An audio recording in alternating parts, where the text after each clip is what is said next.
Krampus is near.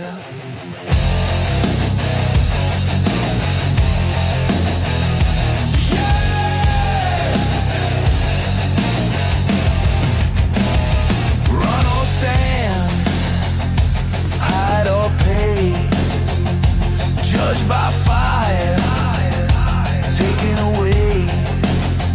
This ain't a tale for children's sleep. This is the dead, the dark collects.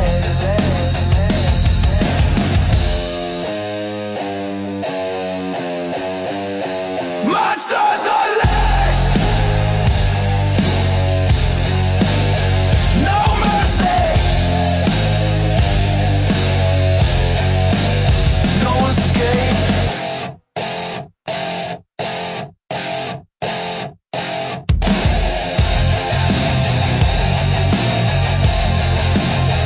No mercy.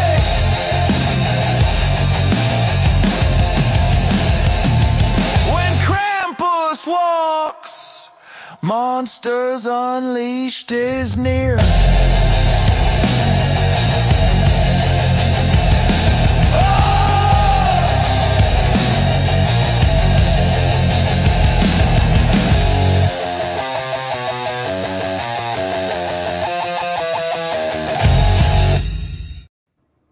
Ho, ho, ho, ho, ho.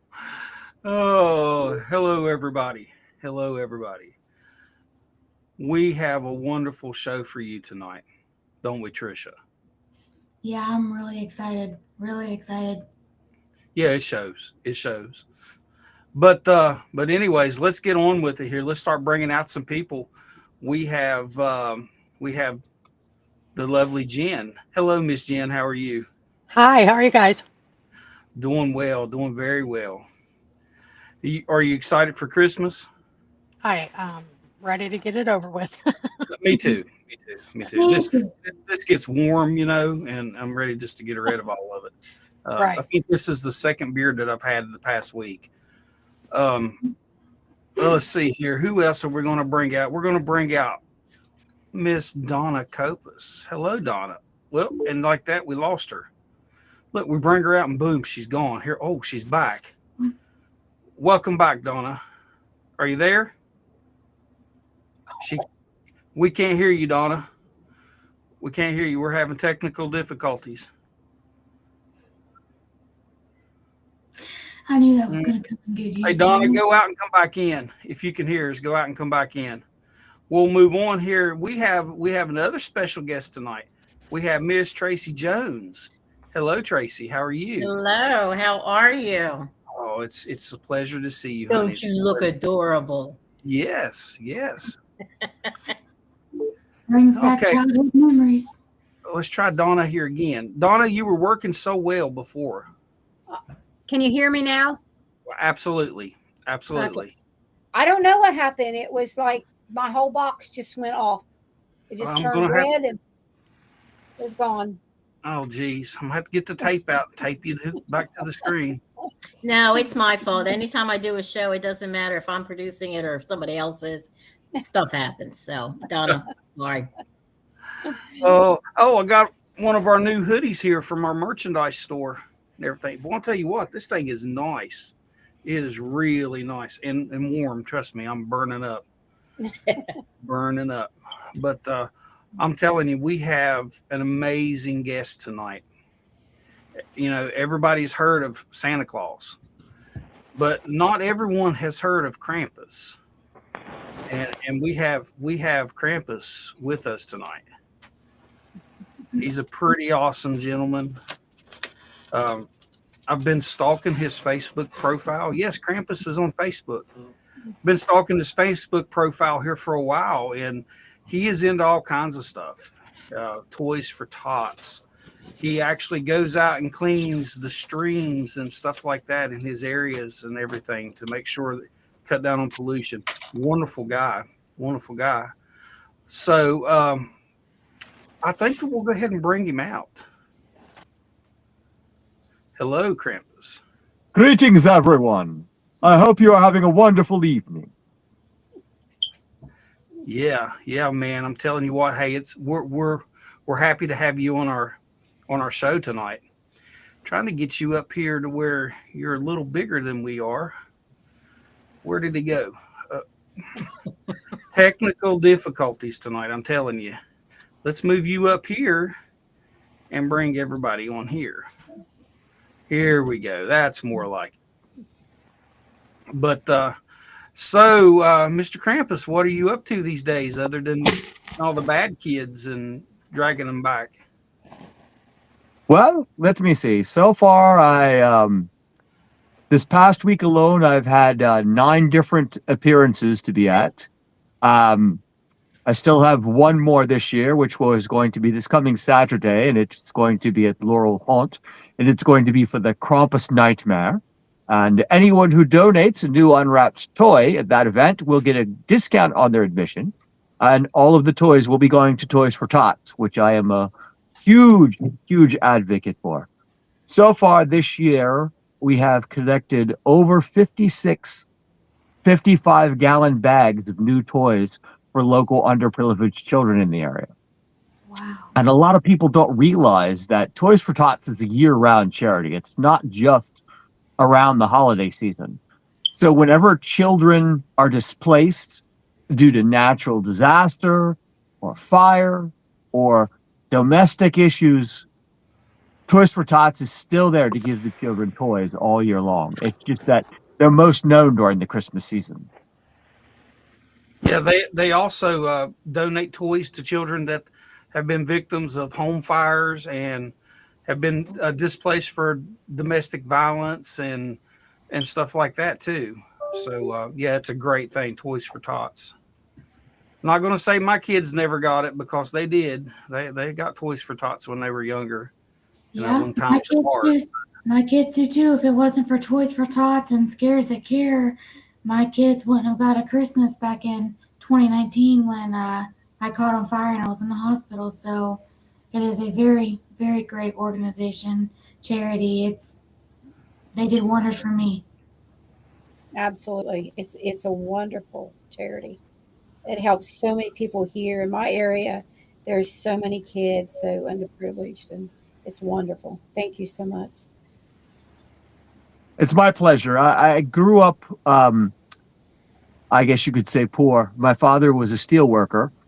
So there were many times that the plant was either closed due to layoffs or strike, that we had some very lean Christmases. So I always swore that when I was older and I had the means within my ability, I would do everything I can to help as many children not have to experience that. Because when you're a child, Christmas is such a magical time. And I want children to be able to hold on to that magic as long as possible. Because once you reach adulthood, the fun is over. Amen to Yeah. that. Yep. Unless you're doing a talk show like we do, and then it's fun. It's a lot of fun. I mean, it's all the technical difficulties and every week it's something new. But this week, I mean, we're happy to meet you. We've all been itching for this show. So if you could tell us a little more about yourself, what got you into being Krampus, and just go from there. Well, this is about, I believe it's my 14th year as a Krampus. And as I say, the world can certainly use as many Krampuses as possible, because we see there are so many out there who are naughty and not being punished. And if they would just let us have more than one day, there's so many naughty people. December 5th just isn't enough. Like perhaps maybe a whole week where we could collect the naughty ones and take them away. Then we can actually start making a dent. But Krampus has been around a very, very long time. He is pretty much worldwide. However, in different places, he is known by different names and may look slightly different. But there is always somebody who accompanies St. Nicholas on his journeys to punish the naughty. And what a lot of people don't realize is that both St. Nicholas and Krampus must agree if somebody is to be gifted for being good or if somebody is to be punished for being naughty. So the two of them must reach an accord and determine both the amount of the punishment as well as the duration.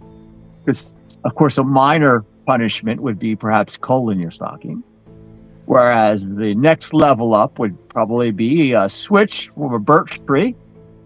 And then, of course, the last and most heinous is you are taken away in either the wicker sack or the burlap bag and never heard from again. And there's always a lot of conjecture as to what happens to these children that are taken away. If you look at a lot of the old Krampus cartoons out of Germany, from the turn of the century, a lot of them shows the children being taken directly to hell. And some people believe that, he is consumed by the Krampus, as was depicted in the popular show a couple years ago, Grimm. And then the third option is some believe that these children are changed into elves, and then they have to go work in the North Pole to make toys for the good children for all eternity in punishment for what they've done.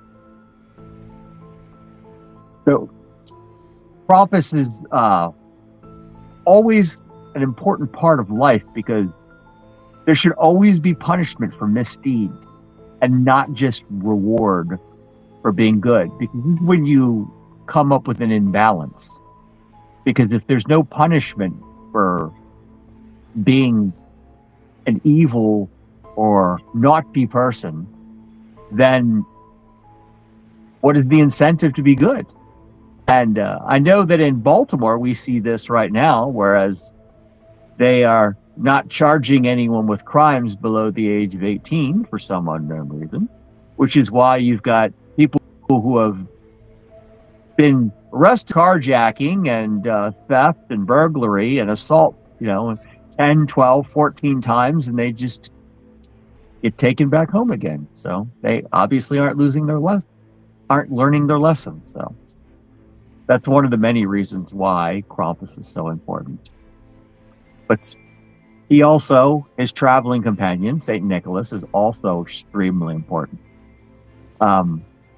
St. Nicholas is the real deal. Santa Claus was actually developed as a marketing ploy more than anything else.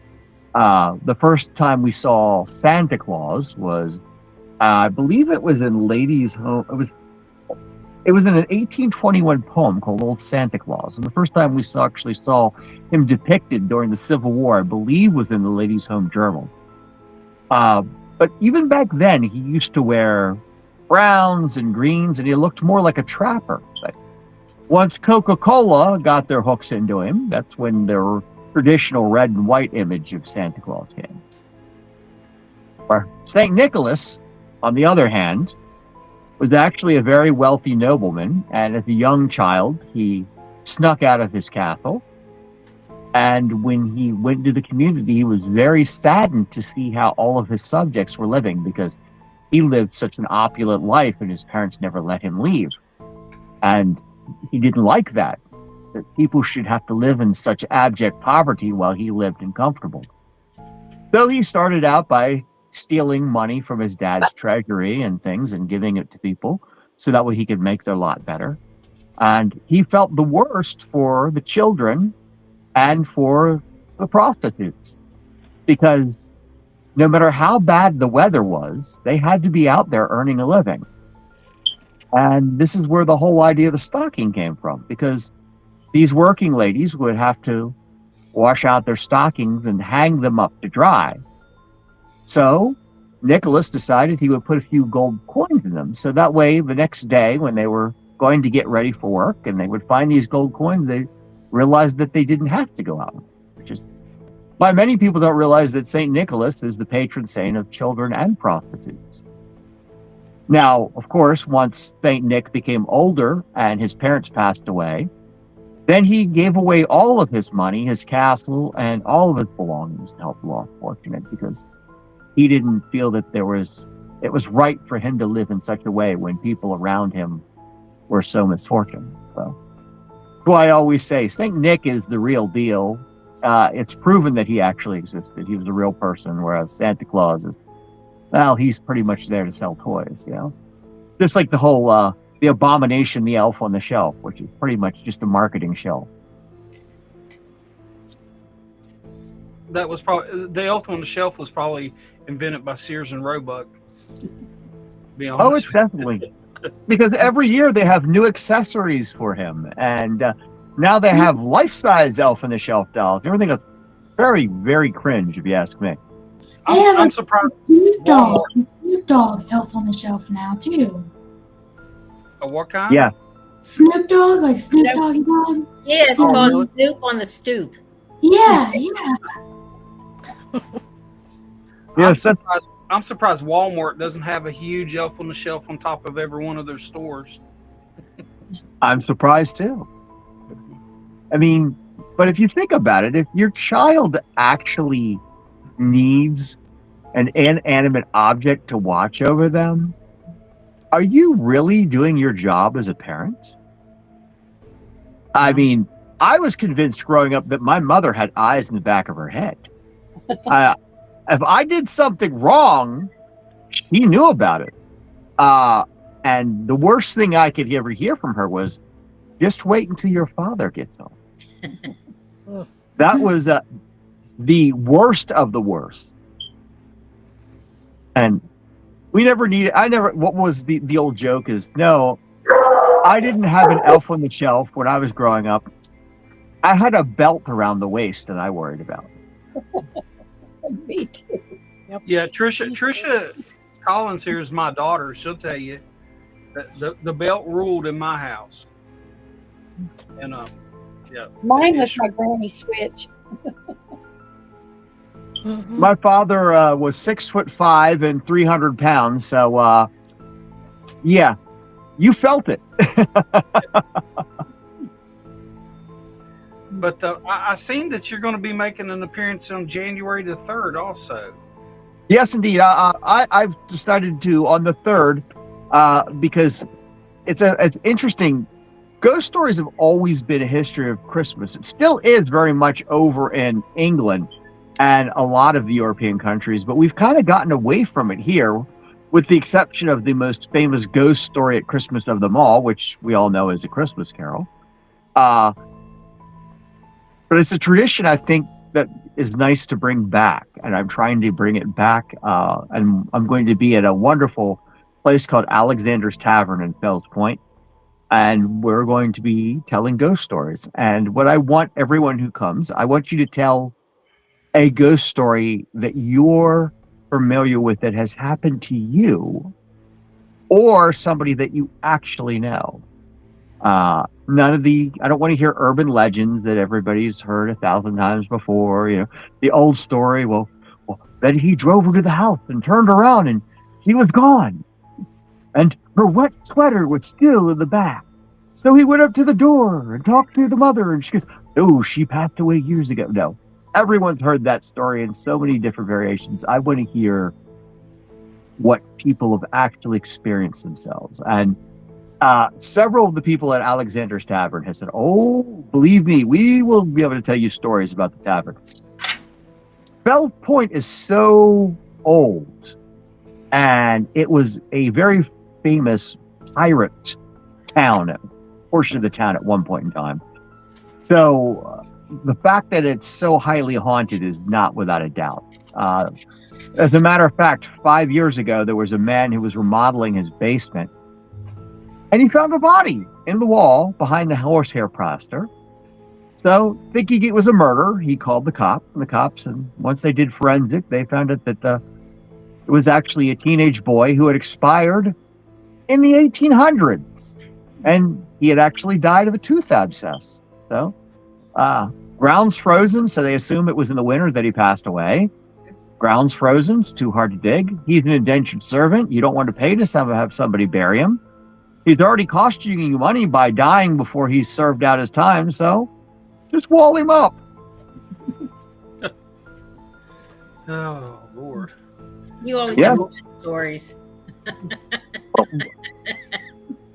During the influenza epidemic of the 1920s, there is a big square in the center of Broadway, and it used to be called Anarchist Square. And what many people don't realize is below that square are hundreds of bodies.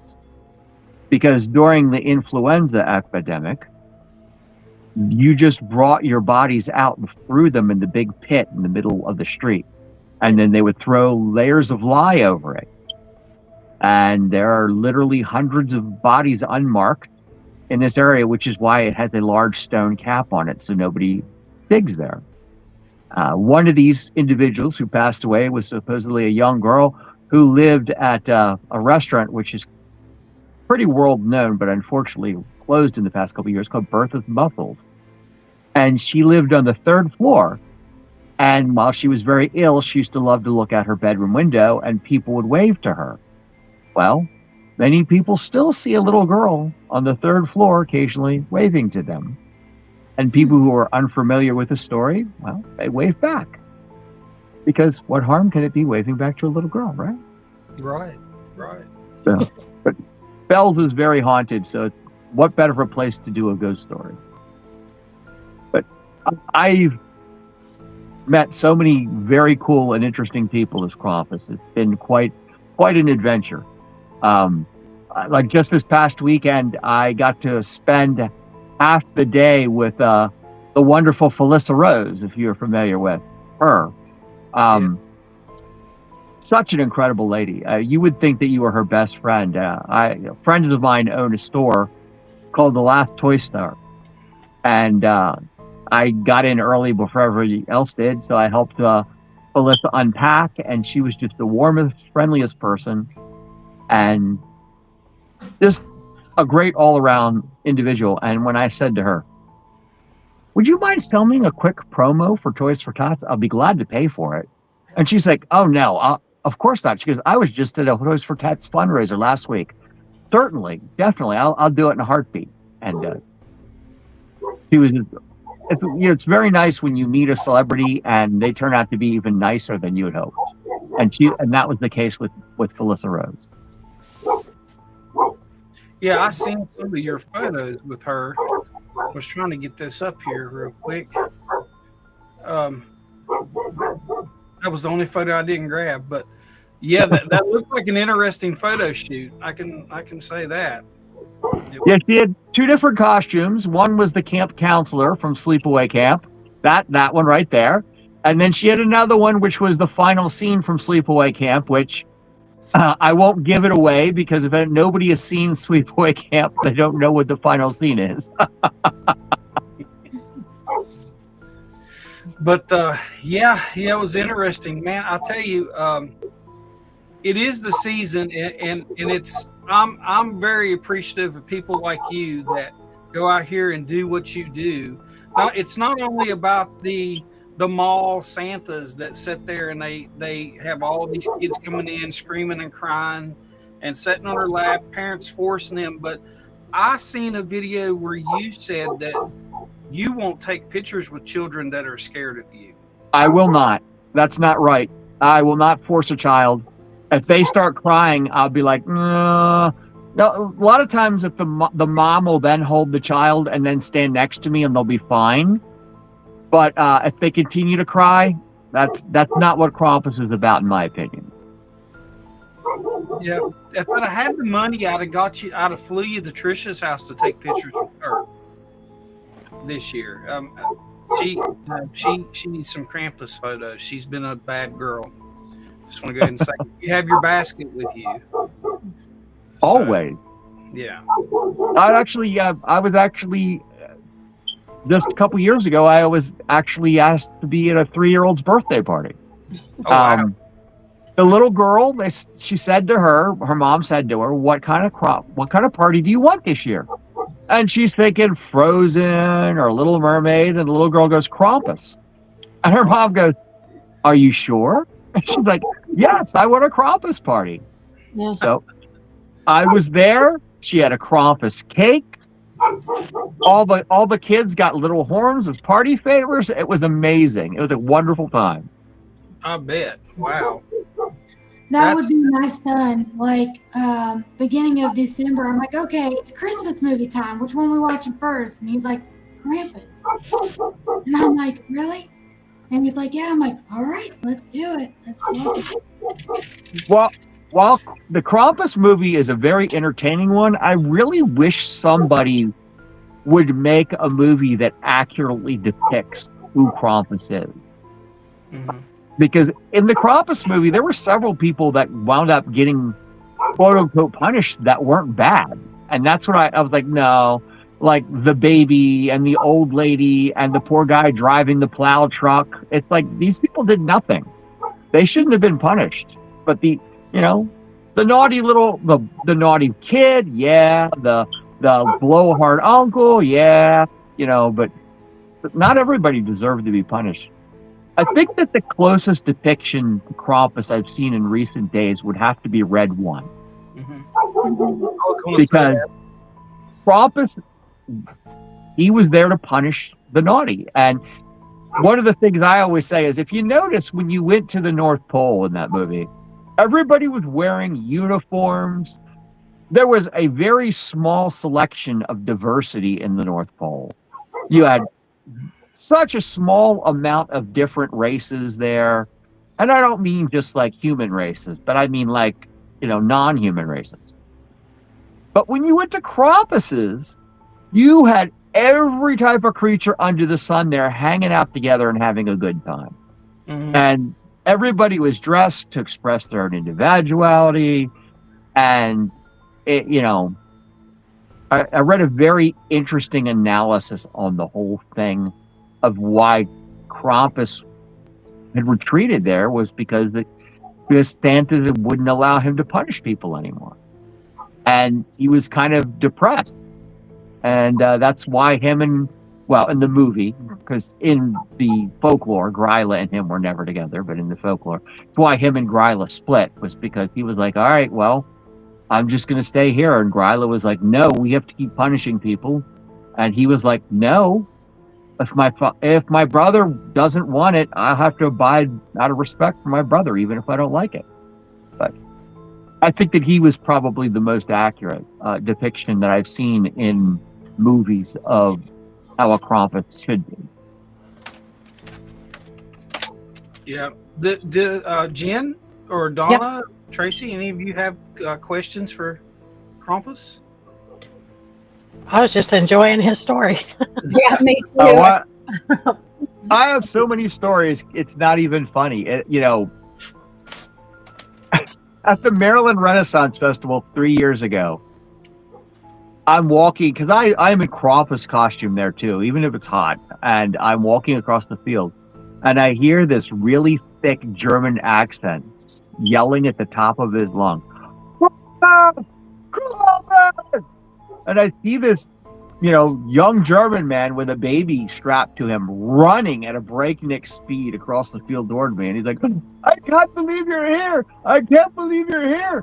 And the child is like sniveling, like obviously frightened. And he's like, did I take a picture with you? My mother is still in Germany. She will not believe Krampus is here. I have to take a picture.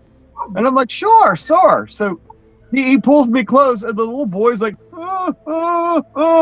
and he starts laughing in this big, hearty German laugh. And he's like, it is right for you to be frightened of Krampus, for you will not be naughty then, my little one. Look on Krampus and feel fear in your heart. Wow. I was like, oh my goodness, I'm like, okay, your culture. I don't think I was there. Trisha, doesn't that kind of sound like something I'd do? Yeah, I'm telling you right now, I'll rub it in. Oh man, I don't know how you kept a straight face during that, because I just brought tears to my eyes. Like, I just like replayed it, envisioned it in my head, and wow. I was at Monster Mania 2 years ago, and all the time people come up to me with their kids, and they're like, "We have to be good, or Krampus is gonna come get you." Blah blah blah. And I'm like, December 5th, you have until December 5th to clean up your act because I'm watching. I keep the naughty list, not St. Nicholas. And the kids usually the kids are like, yeah, right, whatever. And some of them are like, okay. So I'm like, this is the end of the night. Everybody has gone. I'm folding up my booth and I'm walking and I hear around the corner, I recognize the parent's voice and I hear them go, what did I tell you about talking back? Krampus is going to come get you. Krampus is listening. And I came around the corner and I'm like, oh, have you forgotten already? And the boy must have turned 3 sheets white. I'm like, I told you, I am always watching and listening. It hasn't even been 24 hours and you're already talking back to your parents. And I could see the parents were like ready to die laughing. The mother had to turn around. She was cracking up so hard. And I walked up to him and I go, no, talking back. I go, that is very naughty indeed, my friend. And that will earn you a trip in the basket. So, you will respect your parents. And this is proof to you that I am always listening. And the kid was like, listen, I'm sorry. And as I walked away, the father turned around and gave me a high five. I'm like, perfect timing, pure and easy. Yeah. How do you handle people that come up to you and say that you're nothing but a devil? I always tell them quite the opposite. I go, I'm actually here to punish the evil. I go, and I said, and if you actually read the Bible, read what an angel actually looks like. They're not these little cherubic children with tiny white wings. I go, they have bodies of animals and horns and eyes covering 6 wings. And I go, they're absolutely terrifying.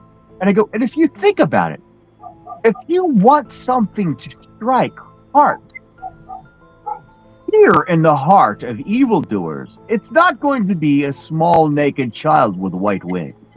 I go, it's going to have to be something that's going to be absolutely terrifying. I go, and this is the reason why Krampus looks the way he is. He is here to strike fear into the heart of those who are doing wrong.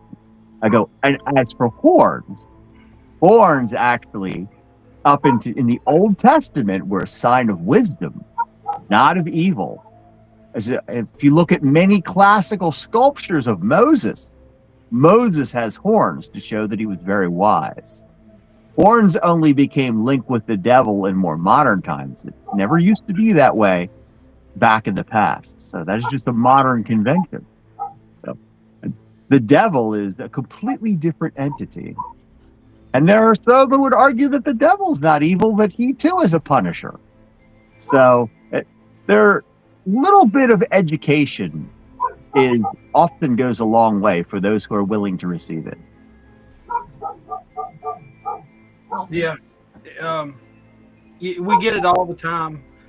People say, well, you're going to bring devils in, you're going to bring demons in, you're going to do this. Why are you doing this evil stuff? Because we investigate cryptids, and people tell us all the time, well, why are you participating in all this evil doings and stuff like that? And I'm like, I'm not. I mean, everything that we do is everything that we're looking for has been created by God. Cryptids just didn't appear one day out of thin air because dust and stuff. That we're all created by one creator. And people look at the devil was created by God. All these demons and everything, all that stuff comes from God. I believe they were fallen angels, just like Lucifer. So, the whole thing of Krampus being evil and Santa being the good guy. Okay. Well, if Santa gave all the naughty children to Krampus, well, wouldn't that be kind of a mean thing for him to do? You know what I'm saying? If he's there to watch over the children. So it's like we have a video that we're going to watch later, and there has to be a balance of good and evil, good and bad. and that's why there has to be, if there's a Santa Claus, there has to be a Krampus. Because it's not all reward for good behavior. Just like you said, there has to be punishment also. So I mean, I don't believe 1% at all that Krampus is evil. I believe he's just as good as Santa Claus, and you have a job to do, just like he does. So I mean, it's not about being evil or being a devil or anything like that. It's about the balance between good and bad. That's where we're lacking today. This world is lacking today because everybody wants to be rewarded for all their good behavior and their bad behavior. There's no more like Krampus gets erased from the whole thing, and all you have now on the screen is the Coca-Cola Santa Claus. Yeah. And you don't have, like, if you don't have like German beliefs or anything, from that part of the country, then most people don't even know about Krampus. I know people now that are like, who's Krampus? I'm like, well, he works with Santa Claus. He's the one that punishes the bad children. well, and then there's also, even in other countries, there's Knecht Rupert, there's Hans Trapp, there's Pierre de Foutard, there's the Boomrato. All of these are other creatures that all travel with St. Nicholas, and they all do the same thing that Krampus does.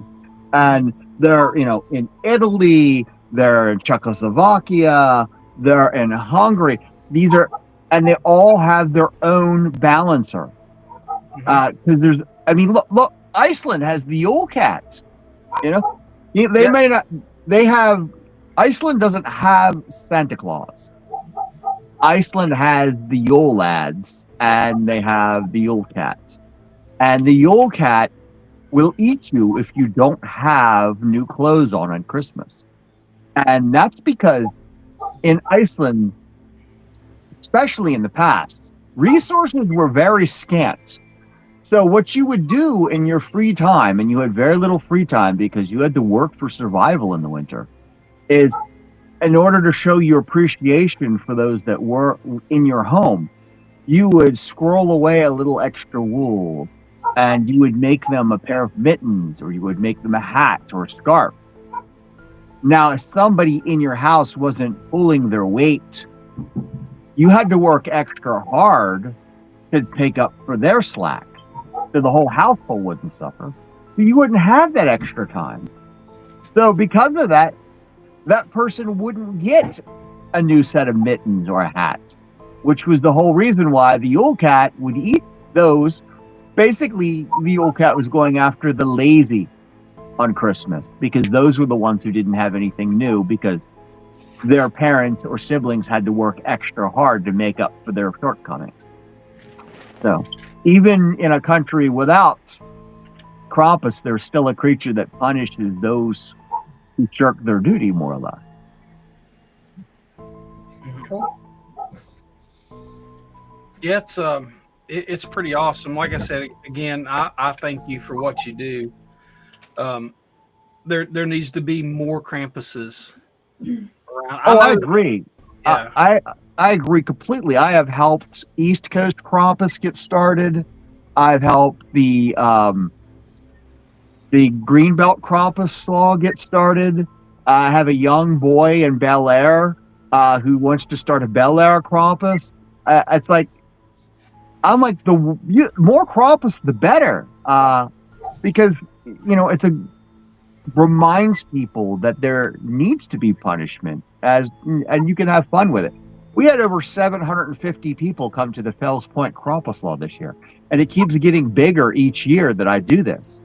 And this year, the city of Hamden have asked me to take over their Krampus Law as well, so I'll be building that as well.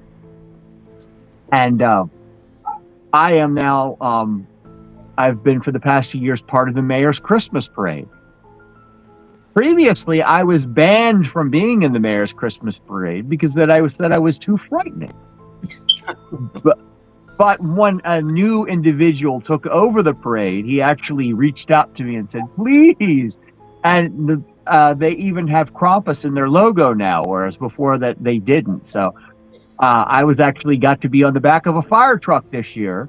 Just, an honor that was previously reserved for St. Nick, and waving to people as we went through town. Well, it's good that you're teaching old Saint Nick that he's not the only one in town.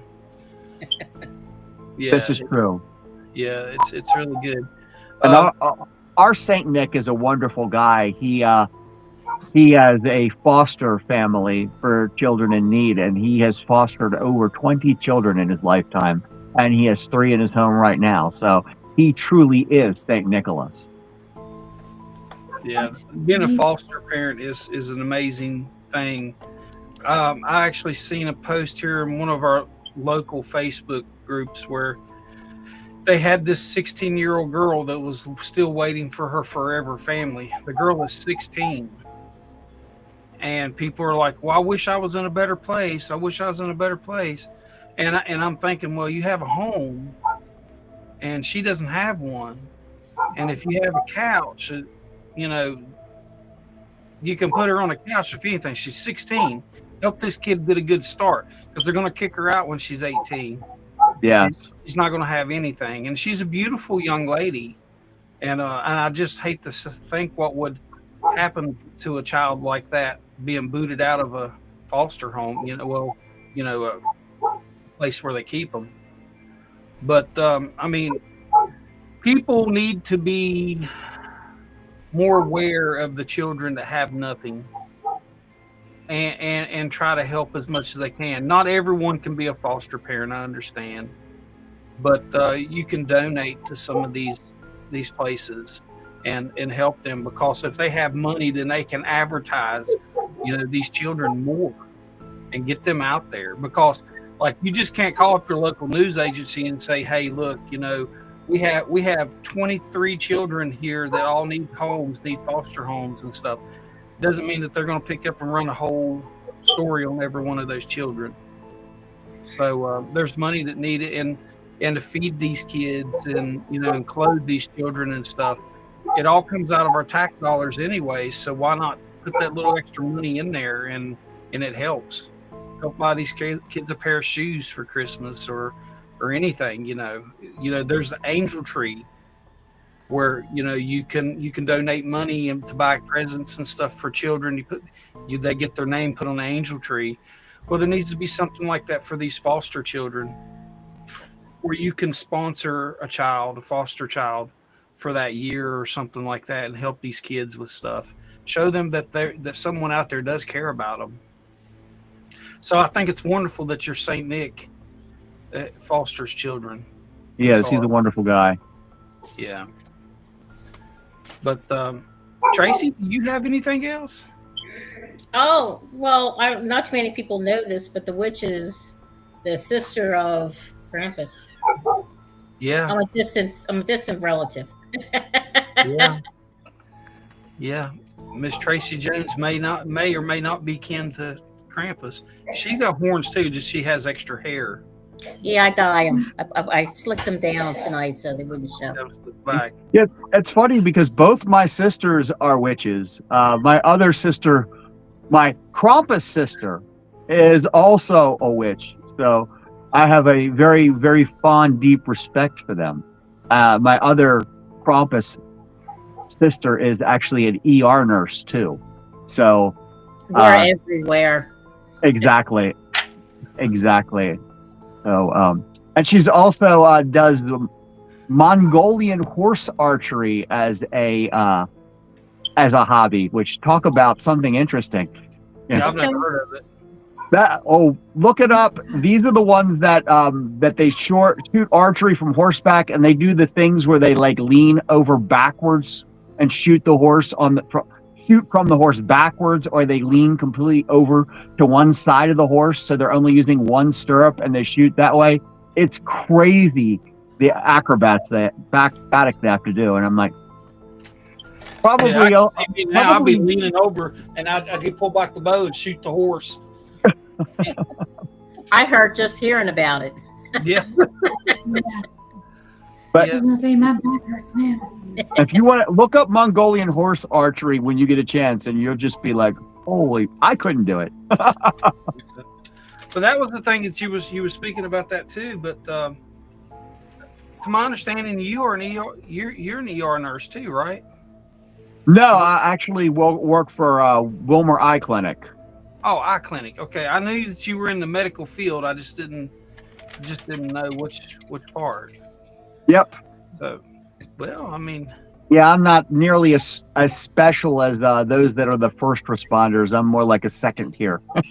hey, everybody needs an eye doctor. I'm telling you right now. My wife just had to go today. She tore her last contact, her last pair of contacts. She ripped one of them. So she had to go to the eye doctor. Then they told her that it would be after the first of the year, or by the first of the year, before she would get a pair of just trial contacts, So now she's stuck with her glasses, and she doesn't see well with those. Did she rip her eye or just the thing? Just tore the contact, trying to put the contact in. She was taking it out. She pinched it, to take it out of the case. And but she didn't hurt herself. No, she didn't hurt herself. Okay. She didn't hurt herself, but because I had visions in my head need not be there, like bloody eyeballs and whatnot. My wife is legally blind, and without her contacts, even with her glasses, she doesn't see that well, because peripheral vision and stuff like that. So that really affects her a whole lot when she has to wear her glasses. So normally those are reserved for nighttime. For bedtime, right. She takes her contacts out, she wears her glasses, and plus she's very her self-esteem is not that high when she has her glasses on, because they're thick. Right. It's okay. People call them Coke bottle glasses. They're really thick. Everybody's got something. And I told her, I said, "There's nothing wrong with them." I said, "You wear them all you want. The first person I hear say something about them, bust them right in their noggin." And but. I mean, yeah, and it was expensive too. It's those contacts are outrageous. I just cannot believe they cost as much. Same thing with glasses. I can't believe how much the markup is insane. Yeah, it's just ridiculous.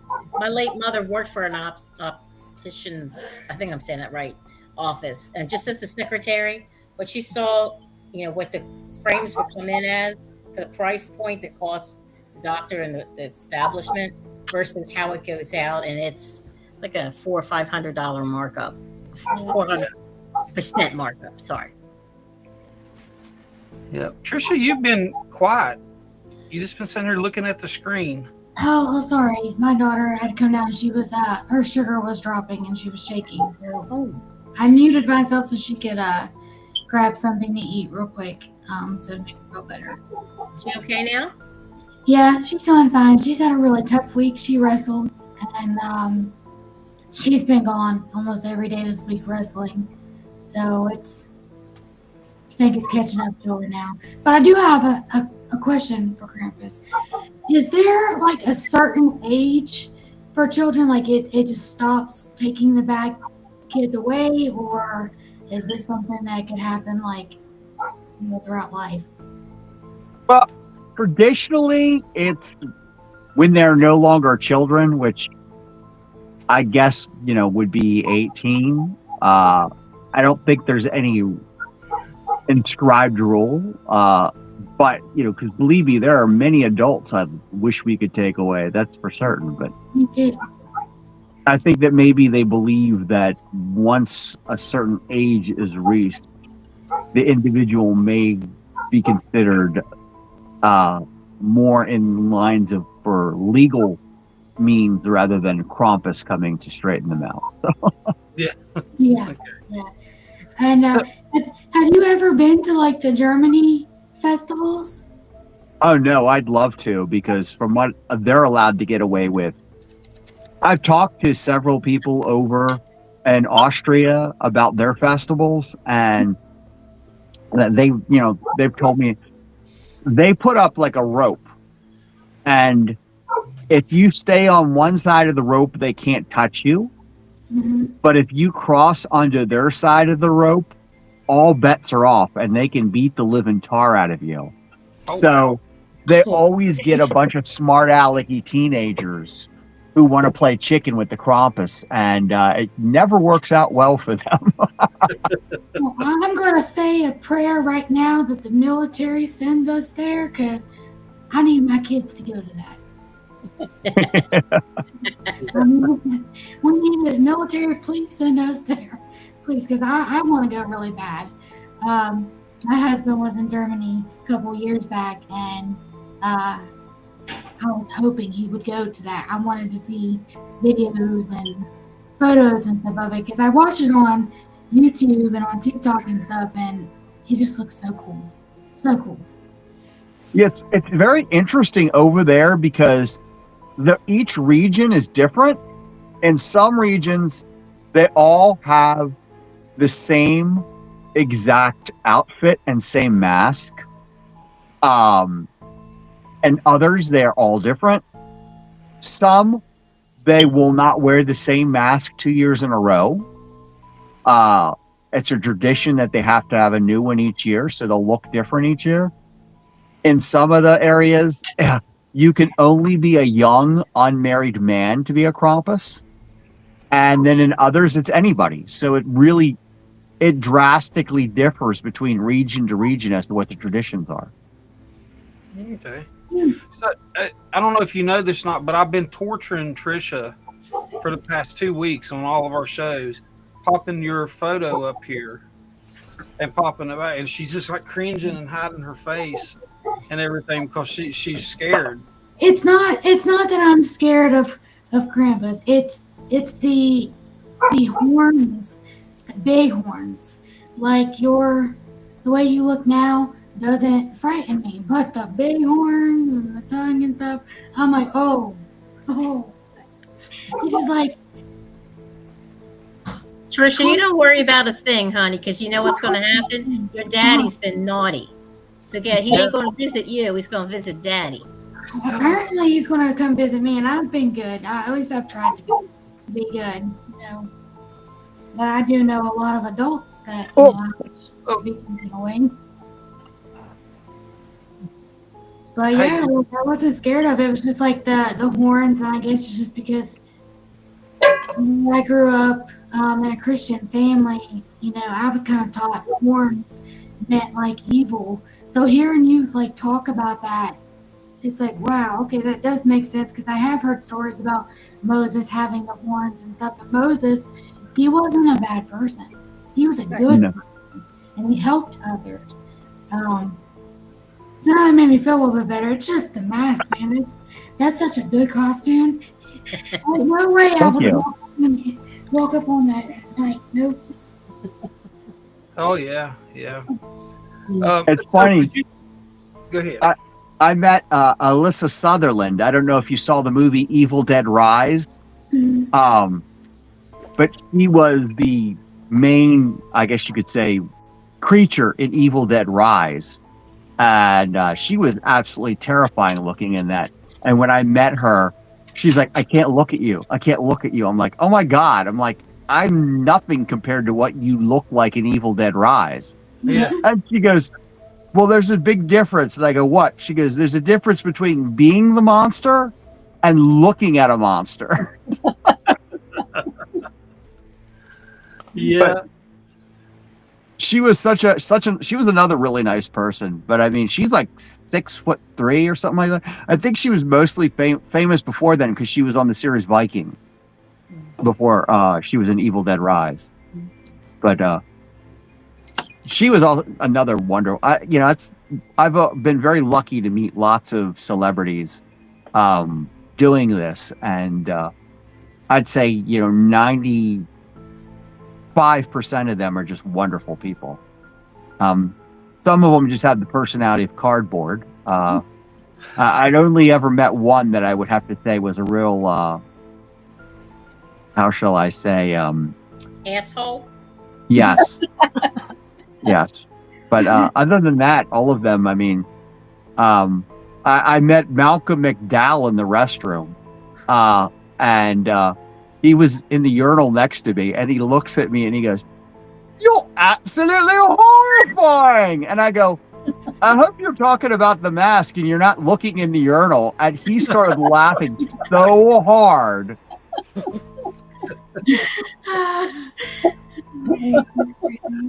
I had a similar situation happen one time. We was at this restaurant where I used to live in West Virginia, and we were there, and it was karaoke night. And I like to sing, and so I got up and I sung a couple of songs, and I drank totally too much beer, so I had to go to the bathroom. So I go in there, and I'm standing there at the urinal. I'm using the bathroom, and this dude walks up beside of me. He looks over at me and he says, "Hey, buddy." He's like, "You're amazing." and, and I just look at him, and I'm kind of looking to see if he's looking down or not, And he's like, "Would you sing one for me?" And I said, "Well, I'm not doing it here in the bathroom."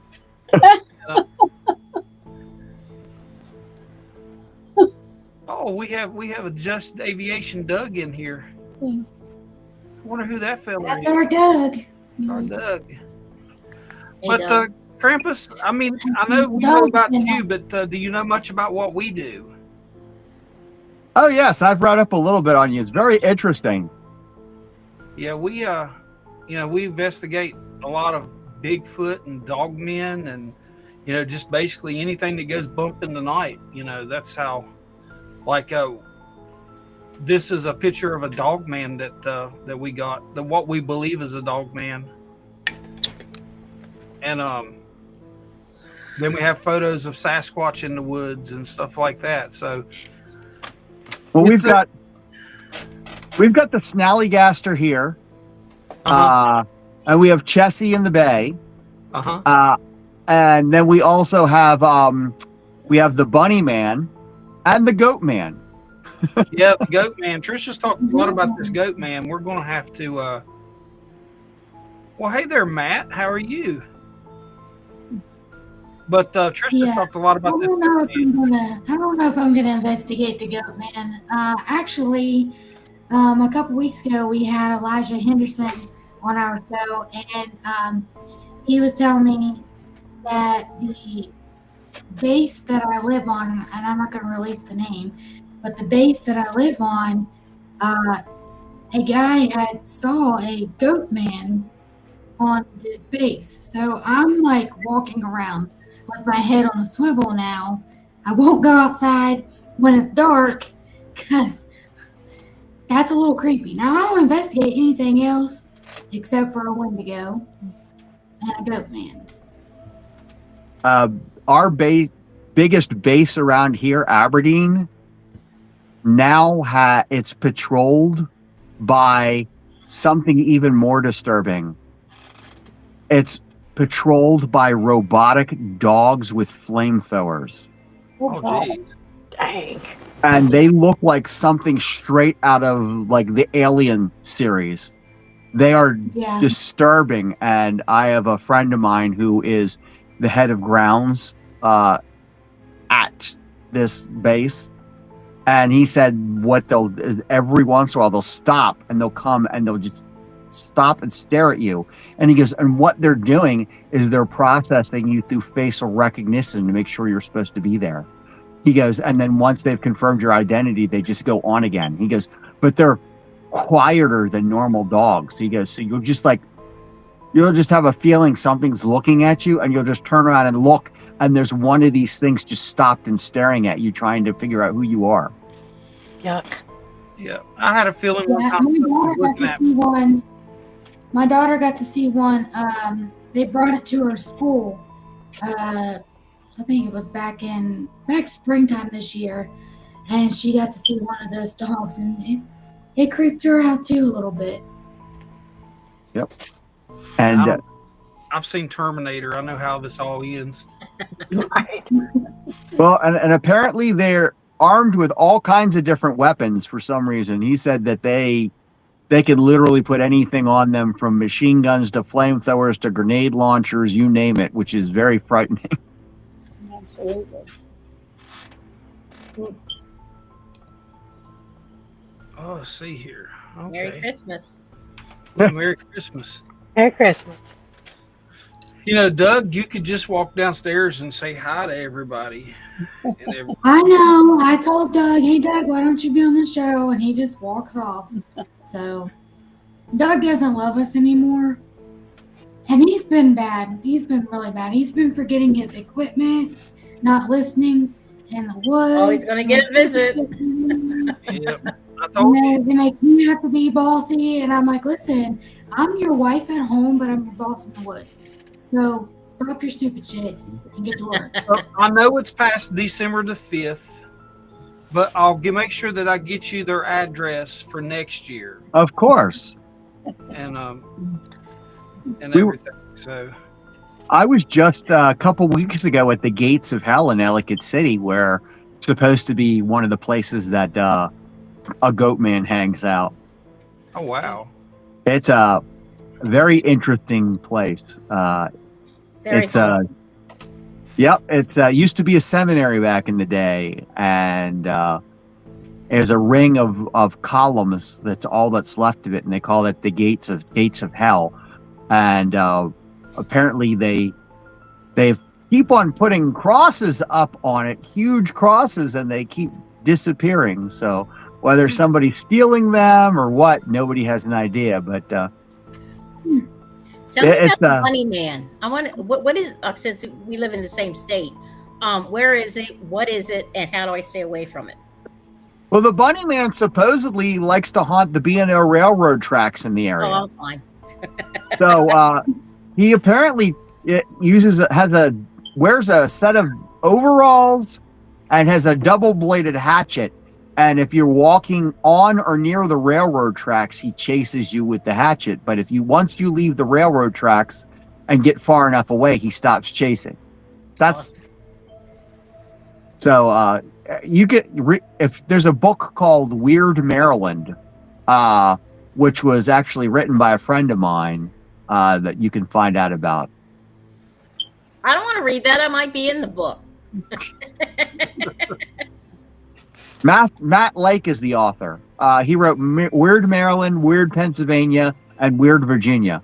About a very interesting set of books too, about a lot of the myths and oddities in our state. I'll have to check those out. Yeah. I'll check those books out. I've read a couple of books too. I've got 1 or 2 books out there. Well, actually 4. So you can get those on Amazon. I wrote 2 children's Sasquatch books and 2 adult novels. Well, not novels, just adult books. That's pretty My favorite is when people always like to share me the links to the Amazon books, like I Was Krampus's Bride, or Krampus seduced me in the night and stuff like that. And I'm like, why are you sending me links to this stuff, people? Oh Lord. Yeah, Well, I get some interesting stalkers, that's for sure. Well, I bet. I can't even begin to imagine. yeah. Yeah, I've had to block a few of them because they get, when they start calling you on the because now you can make phone calls now to people through Facebook, which I don't like, but they start calling you constantly, and they're like, why won't you pick up? And I'm like, I won't respond. It's like, I don't know you. I just know that you're obviously unhinged for some reason because you tried to call me like 8 times in one day.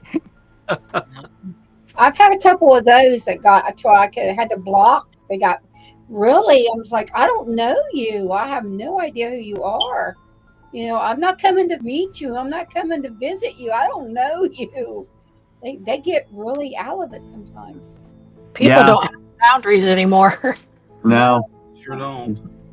They sure don't. I no. get phone calls too, but it's usually heavy breathing and stuff like that. See, this is where I keep my phone dead. I ain't got to deal with it. Well, we've been going an hour and 5 minutes here, Mr. Krampus, and we want to thank you for coming on our show tonight. My pleasure. And I'm going to play the intro video again because there's people in the chat here that wasn't present when we started the show. Did you like the intro? Oh, definitely. It was very cool. Yeah, Krampus dragging out the naughty people and putting them in cages. Yeah, can I send you a list? I have a whole list of people I'd like to send you. Well, as a matter of fact, I have a naughty list online. I think I've seen it, yeah. And you can add people to it. Literally, I have a naughty list. Because you got Krampus has got to be with the modern era. It can't be just a big old book anymore. Now it's actually a Google form. You can actually look it up, and you could add whoever you want to it. Yeah. Yeah, I was going to suggest something. I said when you first in the green room before we started the show, I said, we were expecting the big mask with the big horns, and you said if you wore that, no one could hear you. But maybe one of those lapel mics, the small lapel mics that you get, you can plug right to your phone. And I tried that, and what happens is there's so little room in the mask. Is I have trouble finding a mounting location, and when I do, it's like right up against my mouth, so it makes it really distorts the voice quite a bit. I'm still trying to think of another solution. I think that I'm waiting for technology to get a little bit more improved. Because if I could come up with a really tiny mic, like something, kind of like the ones that they use for in the government, like if I could find one the size of like a penny or something, or a dime that I could just tape to the inside of my mask, that would be ideal. I just bought a new set of wireless mics here that the clip-on style, but inside of those it came with let me see if I can find it here real quick. While he's looking for that, where can I find this naughty list? It's on Google Forms. You're already on it, Trisha. Funny. It come with this little tiny mic. Now it's wired, but it could run down, and it's a little small microphone. See, that's another problem with the wires too, is because with everything that I wear, I tried that, it gets tangled up and stuff. Because I've got the backpack with the baby in it, the naughty baby, and I've got all of my bells hanging off of me, and that's wireless. A tiny wireless one would be ideal. Smaller the better, but the ones that I have seen that would work are at this point in time are ridiculously expensive. I just have to wait for the cost to come down a bit. Yeah, put it on your list for Santa. Maybe you never know. I'd say he owes you a little bit right now. So, but hey, it was great having you on, and I'll go ahead and shoot to the video. And if you'd like to stay and watch the video with us and everything, definitely. Okay. Thank you. We'll switch it up here, and we'll play the video for everybody here of our intro that I did, and I think it's worth a second watch. So.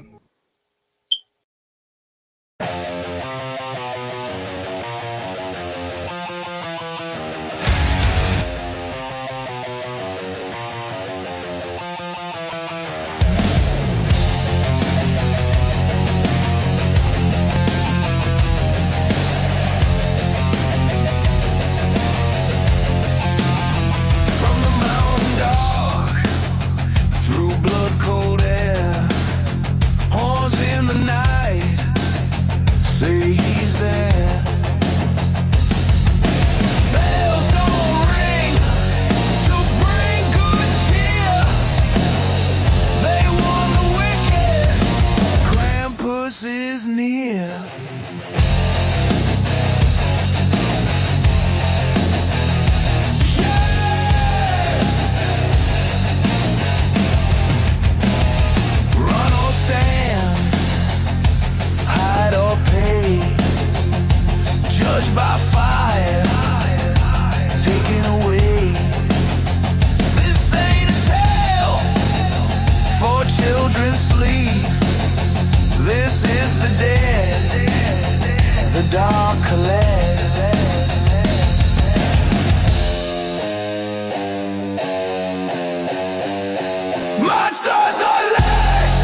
Monsters Unleashed is near.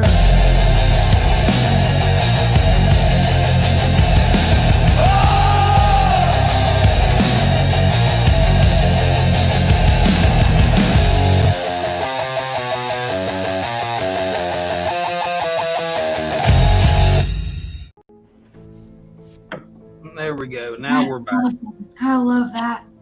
It's so Yeah, good. it's pretty cool, isn't it? Mhm. All right, let's see. Did we lose Tracy? We did. You know, she has a button problem. I believe she thought the show was over. We're just only halfway there. But yeah, I'll bring out this video. We're gonna watch this video that I found from YouTube. I don't own this video, but I found it and I thought it was really good and it was informative. So I'll go ahead and start. Imagine Christmas night. Snow is falling softly on the rooftops. Strings of warm golden lights trembling in the cold wind. The faint jingling of sleigh bells echoing somewhere in children's imagination. All over the world, people tell kids about a kind old man with a round belly and a booming laugh, carrying a bright red sack full of gifts. But in some mountain regions of Europe, people whisper about something else. That behind Santa Claus, in the long shadow that stretches across the snow, there is a creature walking beside him. It does not laugh, it growls. It does not carry presents, it carries chains. They call it Krampus. And the most frightening question is this: why, in the middle of a festival of light and love, do humans stubbornly keep a monster of darkness walking side by side with Santa on a freezing winter night?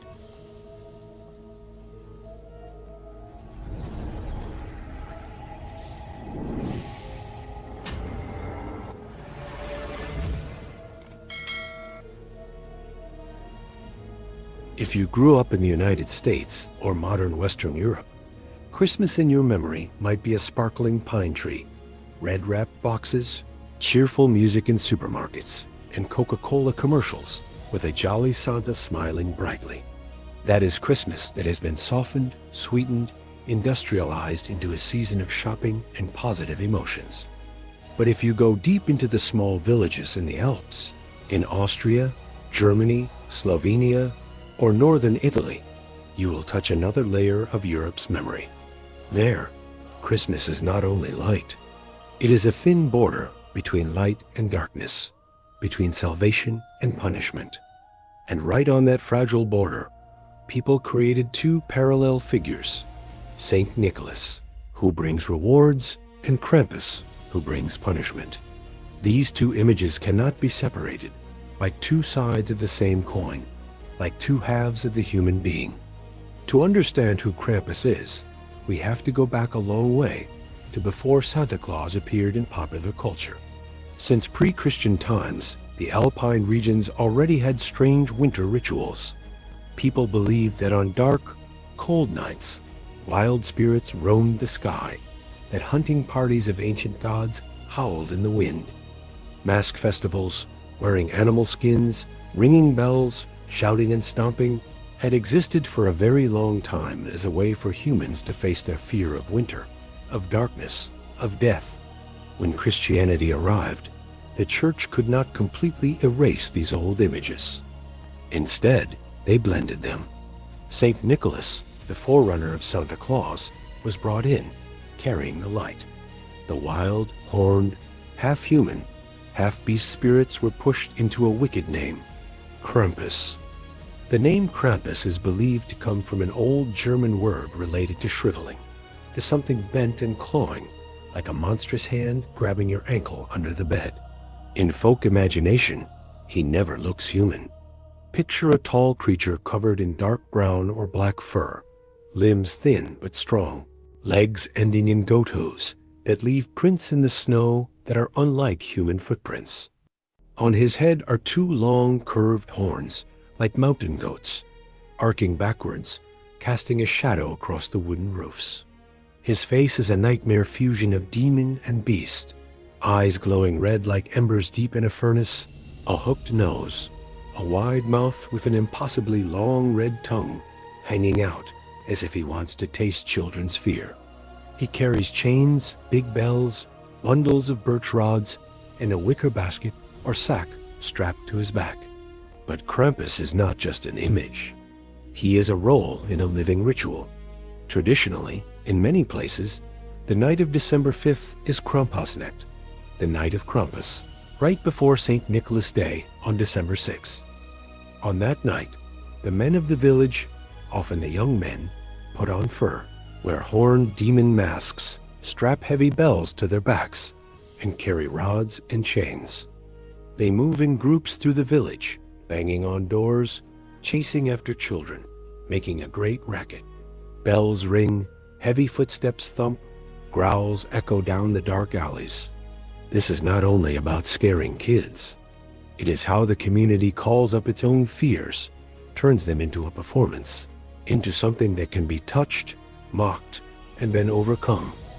In folk stories, St. Nicholas and Krampus often travel together. One is reward, the other is punishment. On that special night, St. Nicholas, looking more like a bishop than the modern Red Santa, knocks on every door, asking the children if they have been good over the past year. Good children receive candy, fruit, and sweet bread. Krampus, walking alongside him, rattles his chains and waves his rod if he hears about bad behavior. Disobedience, laziness, insolence toward parents.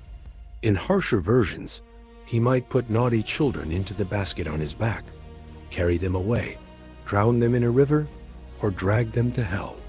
For a child's mind, that image is more than enough to make a long, snowy, dark winter feel solemn. Try to imagine the story through the eyes of a child living in a mountain village a few hundred years ago. Night falls quickly, snow covers the paths, wind whistles through gaps in the wooden walls. In the small room, firelight flickers in the hearth, dancing on the tense faces of the family waiting. The children sit close together on a bench, hands clasped tight. All year, their parents have reminded them of this day. If you are good, St. Nicholas will come. If you are bad, Krampus will find you. Suddenly, outside, heavy bells ring, different from the church bells. Mixed in that sound are chains dragging over stone, heavy footsteps, low growls. A tall figure's shadow flashes across the window. The door booms under a strong knock. Someone outside speaks, deep and resonant, like the voice of winter itself. In that moment, Krampus is no longer a character in a tale. He is fear standing right outside your door. When the door opens, the child sees two silhouettes. St. Nicholas, in a long robe and bishop's mitre, with white beard and staff, eyes kind but stern. Beside him is a dark, horned, furred body, a red tongue hanging out, chains clinking. The room shrinks into the circle of candlelight. St. Nicholas asks, "Have you obeyed your parents this year? Have you helped them? Have you studied diligently?" While the child stammers out an answer, Krampus steps closer, chains scraping on the wooden floor, red tongue lolling, fiery eyes like they are looking straight into the child's soul. Beneath that fear is a very concrete, very down-to-earth lesson. Actions have consequences. Goodness brings reward. Selfishness and rebellion draw darkness. From a modern perspective, many people may feel that scaring kids like this is too harsh. Children today are often protected from frightening stories, from monsters that come to take them away. But if we look deeper, Krampus is how older generations used myth to solve a very real problem. How to teach children about boundaries and responsibility in a dangerous world. Winter in the Alps was not a pretty Christmas postcard. It was a time when cold could kill, a season when one small mistake by a child playing in the snow, near frozen rivers or an open fire, could lead to disaster. Krampus was a personification of bad things will happen if you do not listen, wrapped in a mask and a festival so that the whole community could take part. On a deeper level, Krampus is the shadow of Christmas itself. When a culture celebrates light, salvation, goodness, and love, the darkness becomes more visible too. The more people talk about rewards for the virtuous, the more they feel the need for a symbol of the price of selfishness and cruelty. Krampus is the part of ourselves we do not want to see. Anger, jealousy, brutality, the thoughts we deny. That is why he never stands alone. He always walks behind a saintly figure. He does not live in some remote, strange forest. He knocks on doors in the middle of the festival. It is a reminder that darkness is not far away. It is just behind us, behind our smiles, behind the tree, behind the cheerful songs. In the modern era, when Christmas has become a global shopping season, Krampus has also been reborn, but in a different way. You can see him on old postcards, festival posters, in horror movies set at Christmas, in Krampuslauf parades that tourists still flock to see in Austria and Germany every year. There, Krampus costumes grow more and more elaborate, masks masterfully carved, fur-thick, horns towering. Torchlight and flares cast eerie light on demonic faces, creating scenes that are both ghostly and breathtakingly beautiful. At the same time, Krampus is commercialized. He appears on t-shirts, mugs, as a cool symbol for those who want to push back against the saccharine sweetness of Red Santa. Interestingly, even though Krampus imagery is extreme and violent, many young people in Europe find something liberating in it. They say the Krampuslauf is where they can scream, roar, act like beasts and demons to bleed off the stress of modern life. Amid streets glowing with Christmas lights, shopping malls full of merry songs, the Krampus procession thundering past is a reminder that people are not just polite smiles. We still carry something primal, wild, instinctive inside. Acknowledging that, instead of denying it, can bring balance. Just as Japanese culture has demon festivals and other cultures have masquerades and carnivals, Krampus is a pressure valve for the darkness in the soul. If we read Krampus as a symbol, every detail on his body becomes a code. The goat horns are not only for fear. The goat, in many traditions, is linked to lust, appetite, instinct. Placing goat horns on a figure in the Christmas season is like admitting that even as we talk about holiness, raw desires still exist. The long red tongue, always stuck out, is the image of cruel words, slander, things that cannot be taken back once spoken. The chains around Krampus can be seen as Christianity's attempt to bind the wild spirits of the pre-Christian world, to place them under the control of the saint. The basket on his back, where he stuffs bad children, is a very literal image of the fear of being cast out, cut off from the community and the safe home. In contrast, the Santa we know today has been washed clean.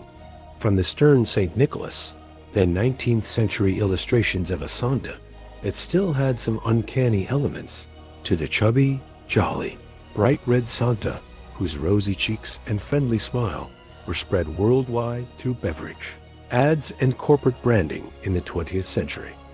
As that image changed, his shadow also receded from popular culture. In the United States, children rarely hear about Krampus. They are told that if they are good, they get presents, and if they are bad, they get nothing. The worst punishment is simply the absence of joy. Krampus, with rods and chains, is seen as too cruel. But that is precisely why the European Krampus story is important. It reminds us that winter festivals did not begin as purely pleasant events. They were negotiations between humans and fear. Compared to other cultures, Krampus is not alone. Many traditions have a pair of figures in their myths, one of light and one of shadow. In East Asia, there are stories of guardian gods paired with gate demons. In Vietnam, children have long been scared with tales of Ang Khe, river ghosts, monsters that will grab them if they misbehave. In Latin America, there is La Llorona, the weeping woman by the river who takes children away. All these beings, though they look different, play the same role, embodying taboo and danger so that adults can teach communal rules to the next generation. Krampus is thus very European and also very universal. He is how humanity tells children, the world is not only gifts, there is always a price. But beyond parenting and scaring kids, Krampus is a mirror for how modern society faces itself. In an era where we polish our online image to perfection clean, cute, likable, facing our uglier parts becomes harder than ever. We hide anger behind laughing emojis, hide fear behind glamorous travel photos, hide loneliness behind busy-sounding posts. In a way, modern Christmas with its dazzling lights, gifts, and non-stop cheerful music is a glittering cloak thrown over deep worries, anxieties, and emptiness in winter. Krampus, when he reappears in movies, comics, and memes, feels like a sarcastic reminder. Darkness does not vanish just because you hang more lights. Many cultural analysts think the return of figures like Krampus in the 21st century is tied to growing insecurity. In a world facing climate change, economic instability, political polarization, war, and mental health crises, ancient stories about winter monsters suddenly feel eerily appropriate. We sense the world is getting colder, darker, less predictable. And like mountain villagers centuries ago, we need a shape to pour our abstract fears into. Krampus becomes a convenient symbol. You can jokingly say, "This year, Krampus is definitely grading me." You can watch a horror movie about him and feel your fear locked safely behind the screen, easier to face than real life. However, if we look closely, the Krampus story does not end in despair. Remember, he never walks alone. He always travels with St. Nicholas. That means that even in the dark, there is light beside it. Punishment does not exist to crush people, but to remind them that change is possible. A child frightened by Krampus this year, if better behaved next year, can still receive gifts. In festivals today, even when Krampus figures stomp loudly through the streets, hitting chains against the ground, shouting, tapping spectators on the legs, in the end, it is all a game with agreed rules. They take off their masks and go back to being ordinary people, sharing drinks after the parade. Darkness is invited in, looked at directly, and then escorted out. That is a surprisingly healthy way to live with things that scare us. Perhaps the most important question then is not, is Krampus real? But who is Krampus in your own life? For one person, it might be the memory of a heavy mistake they cannot forgive themselves for. For another, it might be the fear of abandonment, failure, or being seen as they truly are. For an entire society, Krampus could be the issues everyone knows, but no one wants to name. Injustice, violence, indifference. As long as we push these things into the dark, they remain terrifying. But when we dare to call them by name, to sketch their shape, to turn them into a character in our story, we reclaim some power over them. So when you look at the image of Santa on the Christmas tree, with his kind smile and gentle eyes, remember that somewhere in history, behind him, there was a tall shadow with curved horns, a red tongue, and chains rattling over the snow. The story, Krampus, the darkness behind Santa Claus, is not just a spooky winter legend. It is a reminder that no light exists without first acknowledging darkness. No festival is truly complete if we only speak of joy and refuse to look at fear. And no human being is truly mature if they have only ever received gifts, but never once dared to face the monster standing behind the door, knocking at their heart and whispering, "This year, how have you lived?"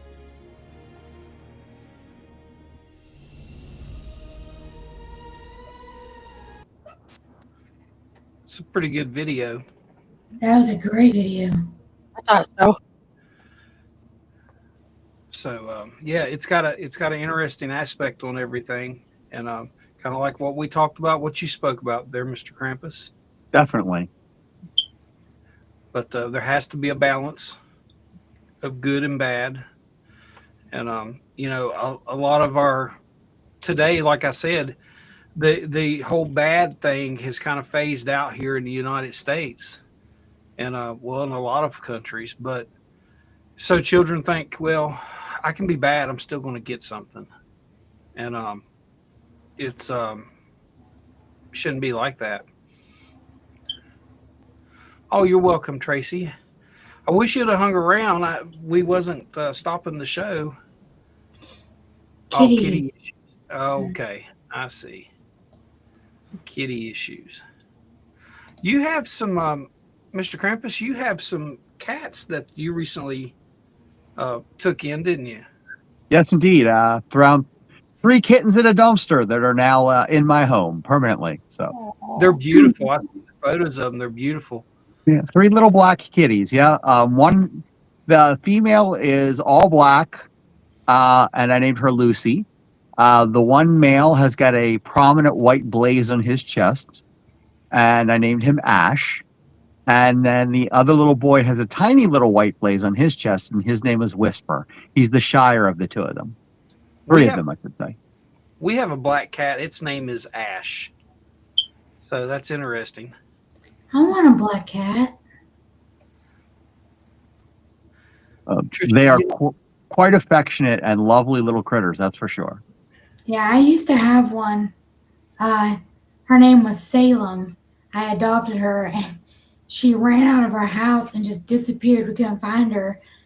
And then about a year later, this old man was walking my cat on a leash, and he was by himself. I don't know if like maybe his wife had passed away or whatever the case was, but I felt so bad because he was so attached to her. I just didn't have the heart to go and be like, hey, that's my cat I've been looking for years, because he was walking my cat on a leash, feeding her treats, and I'm like, that old man really needs that. He needs that. So yeah, I just didn't go back and get her. Yeah, the whole coal thing, it was that was a real. I grew up in West Virginia. We had plenty of coal there, and we'd get actually. I didn't even get coal. I'll be honest with you. We didn't even have Christmas when I was a kid. Probably my second. I think we had one Christmas tree one year. My very second Christmas tree was Trisha's first Christmas tree. Aww. So my mom and stepfather didn't even celebrate Christmas, so we didn't get nothing. That's sad. It's very sad. They'd haul our ass over to my grandma's house though, and we'd sit there and watch them open up all their gifts. My grandmother never even got us nothing, so it is sad. It is sad, but it is what it is. I guess we were all bad, but not bad enough for Krampus to come and get us. So, you know what it was? My stepfather probably broke our coal. It is sad, but it made my Christmas so much better. Yeah. So like I was very, very blessed with the parents that I have and grandparents that I had. My Christmases as a child were phenomenal. They were amazing. And I sit back and I watch home. So you have my mom and dad gifts piled up high, and I was like the only child at this time. And then I go to my grandparents' house, and I don't think there was one present under their tree that wasn't mine. Very blessed as a child when it came to Christmas, and now I just carry that on to my kids. Christmas was special for me. What was that, Donna? I said Christmas was special because with my grandfather, he was quite older than my grandma, and that was our thing. I remember from being little tiny, he would take the sled and we would cut the tree. Of course, we was on the farm, and he would cut the tree. And I'd be so tiny, I would go with him, and it was always a big thing to bring in the tree and decorate it. And he loved Christmas, so he had this very, we did the popcorn strings and, all that stuff. My grandma popped the popcorn, and it was always a big Christmas thing with them. It was wonderful. whole time. Yeah, the only thing I can remember ever doing, like I said, we didn't really have Christmas trees, but my mom would, we would make paper chains Oh yeah, the and paper. string popcorn, and she'd hang that up like above the windows and stuff in the Yeah, house. But yeah. that's about as much as we ever got to decorating for Christmas and everything. But I liked stringing popcorn. Oh, it's so much fun. You sit there just to be doing it together and baking the cookies, and my grandma was always baking something. So it, Yeah, it and was kids nice. these days, They were kids these poor, but days, it was nice.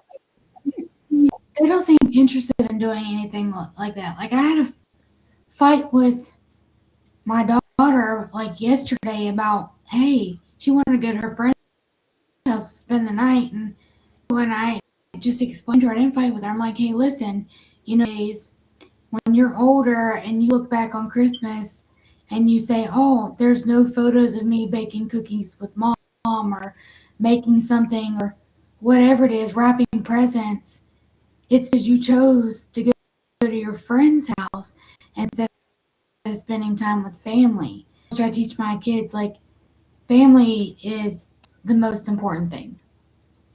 You need to Absolutely. spend as much time because not that anything's going to happen to me, but I do have a lot of health issues. I've had cancer, and it does worry me that, I might not be much longer. Um, so I try to spend as much time as I can with my kids, and I try to teach them, like, hey, mom's getting older. It's Christmas. You really should take a break from friends and spend family time because we need it. And she ended up going, which is fine. It is what it is. I ended up holding off another day to bake stuff, and we did it today. But I just wish kids would really understand the importance in the holiday season, because when they get older and they look back and say, "Oh, I don't have any memory of that," then they're really gonna hate themselves for that. I don't want my kids growing up and regretting things like that. Yeah. It is the old stuff is my best memories of sitting in that big old rocking chair with my grandma, and sometimes there wasn't electric; it was like the kerosene lamps, and she would sit there and she would read me stories or tell me stories, and I'd be all cut. And I think I still hear her voice.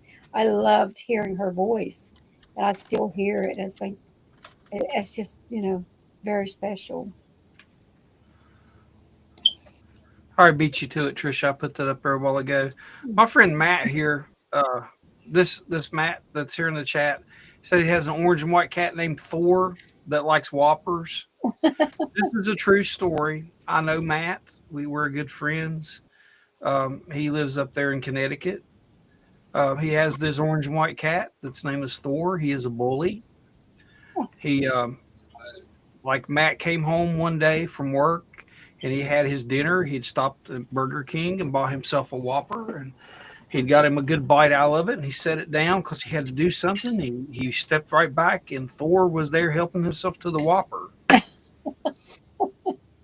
And ever since then, when he comes in, Thor gives him this look like, "Where's my burger, bitch?" So, so I mess with him all the time. I'm like, "Did you get that?" He's like, "Yeah, I stopped and got dinner." I'm like, "Well, did you get Thor his Whopper?" And he says, "No." I said, "That cat's going to kill you in your sleep." So there you go, Matt. I told Thor's story. I don't have a No, cat. Puppy. I'm so glad that you came on the show, Krampus. Like, Thank you. I didn't realize that I really didn't know anything about this until you started sharing stories and some of the history.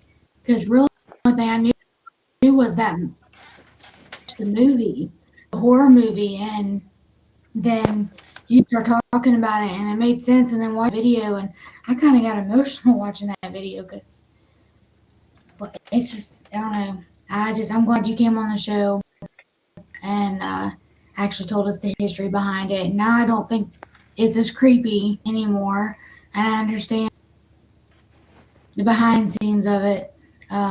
It's a good thing. Like, Krampus is not bad. He's actually really good. And actually, parents should be blessed that there's Krampus because it's helping us out. That's the way I see When I it. was at the Fells Point Krampus Law this year, I had a small child come up to me and she hands me an orange. And she goes, "Here, this is so you won't take me away this year." And her parents were behind her. And I go, "You've taught her about Krampus?" She goes, and they go, "Yes, indeed we have." And I'm like, "Thank you." And I go, "Don't worry, honey. You have not been that naughty. You still have time to repent till next year. And you can be a better little girl. And your parents have showed you the way." And she smiled. I don't know if y'all can see or not, but you see my dog man head that I have behind me. So if anybody doesn't know, I got him last week, and it was a hell of a battle in the woods. He bit me, but I feel just fine. He's he's not. There's been no effects from it whatsoever.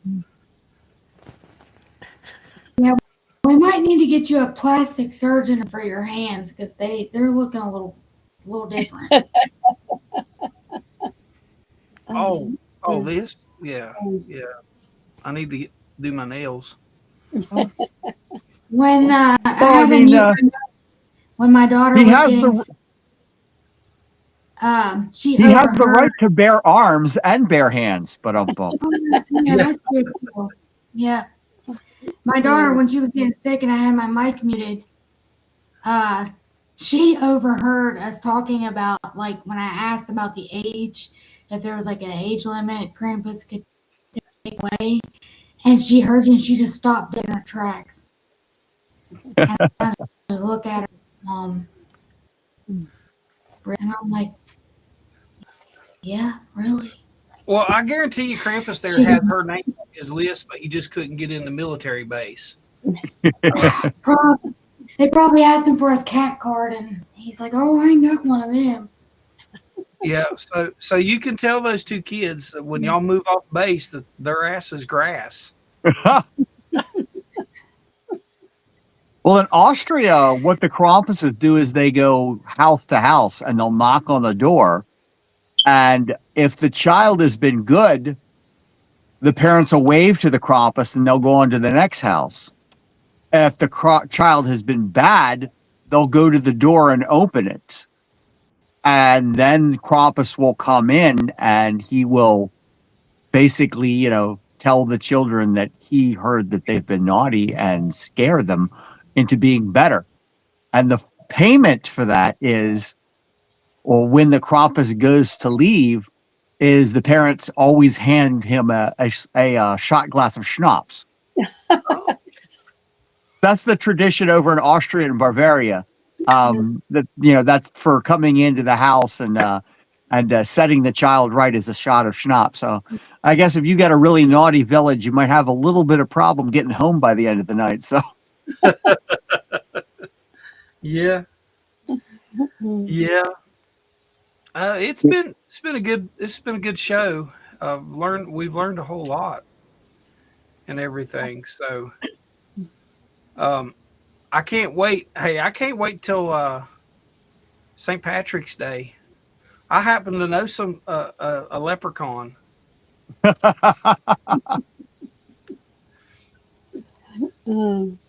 leprechauns are a good friend of mine, that's for sure. Yeah. They also teach you about greed. That's the whole thing of a leprechaun too. Yeah, Trisha's grandmother, those were her favorite movies. She loved those freaking leprechaun movies. She absolutely loved them. She'd watch every one of them and stuff. I can remember her, every time we'd get a new one would come out, we would go and rent it at Blockbuster and come back to her house and watch it with her, and she just loved them. So she was devout Christian, but she loved that evil little leprechaun. The oldest Leprechaun movie I know of is called Darby O'Gill and the Little People, Oh, I and love that movie. starring Sean Connery. Yes, Yes, I love that. I love that movie. and Yeah. it had a banshee in it as well. It was a very interesting, good, very cute film. Yes, it was. Let me get something here real quick.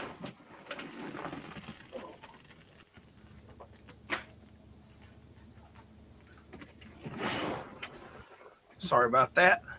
Oh, by the way, everybody, this is our Monsters Unleashed hoodie from our store. I'm telling you what, this thing is nice. It is soft and true to fit. But also, I got one of the duffel bags too. It's a pretty good size bag, equipment bag.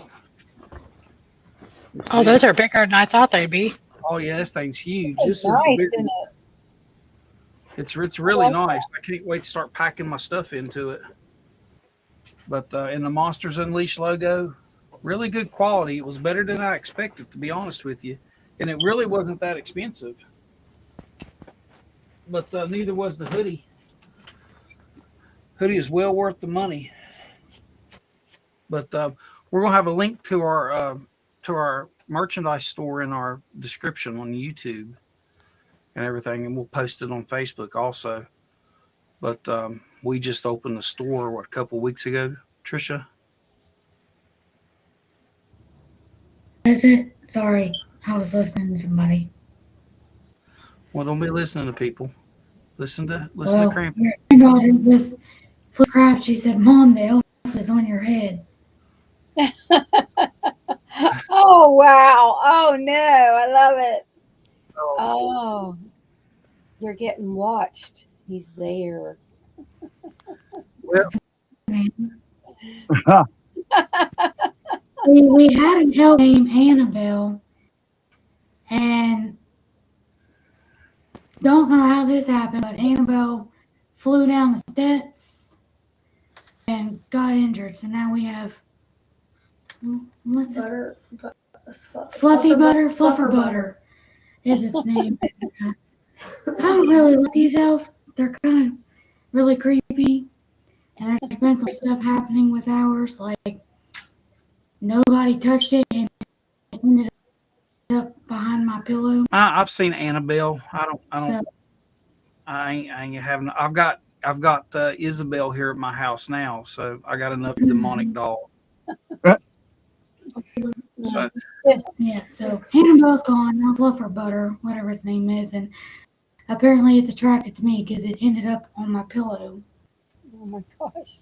So And I have a porcelain doll. I did a TikTok video on it here a while back, but its name is Isabel. I always picked with my other daughter, Erica, and told her that it was Annabelle's cousin. And like when she would come to stay at my house, she would go to sleep, and I would pose this doll in different places every night, and sometimes multiple places throughout the night. But and terrified this kid of this doll. And like we were when we moved to North Carolina, we've been here since 2017. We happened to go to a Goodwill. Now this doll, Isabel, she's very old. She's very old. It was my wife's aunt's doll that she gave to her when she was a child. So we went to this Goodwill store, and I happened to be walking past this table, and there was a bunch of stuffed animals and stuff there, and there was one of those dolls, complete doll. And I mean, like, what was the chances of that you would find another doll? I mean, this doll had to have been from the 70s, and what's the chances you would find another complete doll with the hat, the whole 9 yards? This doll is spooky as hell. It really is. And I've threatened to mail it to my other daughter several times. I actually left her the doll in my will. I did. I left her the doll in my will. So she's going to get it one way or another. And then I I'm tried gonna. I tried to get Trisha to take it to her and leave it in her house. Trisha was at my house visiting for Thanksgiving one year, and she was going back to her sister's house, and I tried to get her to take it and put it in my daughter's house, and she wouldn't do it. I won't touch that doll at all. It is very creepy looking. I don't touch dolls like that. I don't even like the elves on the shelf. Um, Well, he just shit on your head, by the way. felt that. That happens to me a lot. I guess from babies doing it to elves on the shelves and birds. Never felt that. I walk outside and a random bird will just take a poop on my head. Happens all the time. That's because what you did to my parakeets when you were younger. The word's out on you, girl. I'm telling you right now. Now, She, I got that. I had I really don't that. I had parakeets, and Donna, you might want to mute me for this so you don't hear, because I know you raise parakeets.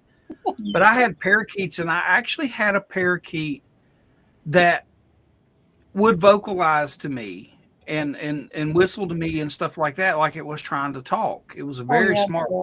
Raised it from a baby, and it was beautiful. It was white, solid white, and then we had one of the typical blue and white ones. Well, Trisha was downstairs. She was about 3 years old, around 3 or 4. And I'd went upstairs. Me and her mom was upstairs. Her mom was in college at the time, so her mom was upstairs typing a paper, and on the old word processor. And I went up to make sure she didn't need any help or anything, And I come back downstairs, and Trisha had got a hold of the parakeets and pulled every damn one of the tail feathers out of these birds. There were feathers every fucking where. And so I was upset. I was going to whip her and all this stuff, and I raised my voice, and Trisha got upset, and next thing you know, she started throwing up and all this stuff, and she wouldn't quit. I mean, she was just so. We took her to the hospital. We were worried, and it turned out, what was it you had, Trisha? I had gastritis. Oh, A really bad case of it. And I guess when she got upset, it started the throwing up, and the throwing up didn't stop. And I felt bad for getting on to her about it, but it's like she done hurt my birds and everything. So that's why birds poop on you now, Trisha. The word is out. So see, Krampus, why I said that she should get a visit? Oh, most definitely. Yeah. I'm a good girl. I won't get in any trouble. Yeah. Yeah, you keep telling yourself that.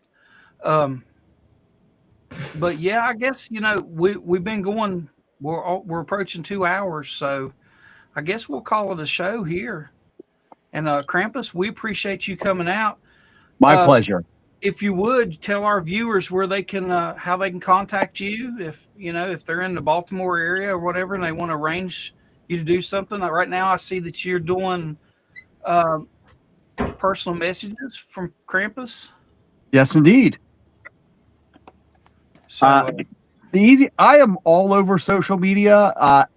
Usually, the easiest way to get a hold of me is through Instagram or Facebook, and it's Baltimore Krampus on both. And my email is baltimorekrampus@gmail.com. Real simple, no spaces. Okay, yeah, that's easy enough. Jen, Yes. we appreciate you being on here again, and I have to apologize. When we did our show with you, I ended the show without asking you to tell everyone how they get a hold of you for Creepy Culture. Oh, I've Creepy Culture on YouTube, Creepy Culture on Facebook, Creepy Culture on Twitch, Creepy Culture on X.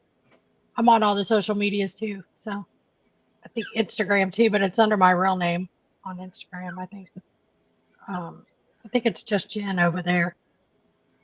No, I forget what my name is on Instagram. Oh, I'm it's sorry. okay. You have an email address where they can email you? Yep, creepyculture@yahoo.com. And Jen does another talk show just like we do here also. And it's on the paranormal and aliens and cryptids and everything, just like basically the same thing as we do. But we've asked her to come over here with Monsters Unleashed also. And because she's a benefit to everyone. Miss Donna, look at you, girl, all dressed up. And I can't get away for a date. I'm sorry. I'll have to catch you after the new year. I'm telling you, I miss out all the time. I miss all the good ones. Yeah. My New Year's Eve date is the big guy, the picture I sent you. That's my New Year's Eve. Okay. So if you would tell everybody how they can contact you. I'm on Facebook, and that's about it. I don't have any YouTubes or anything like that. I have the Watchers Maiden site on Facebook, or you can Facebook me, or send me a friend's request. You got a question, I'll be glad to answer. Anything I can do, I'm there. I'm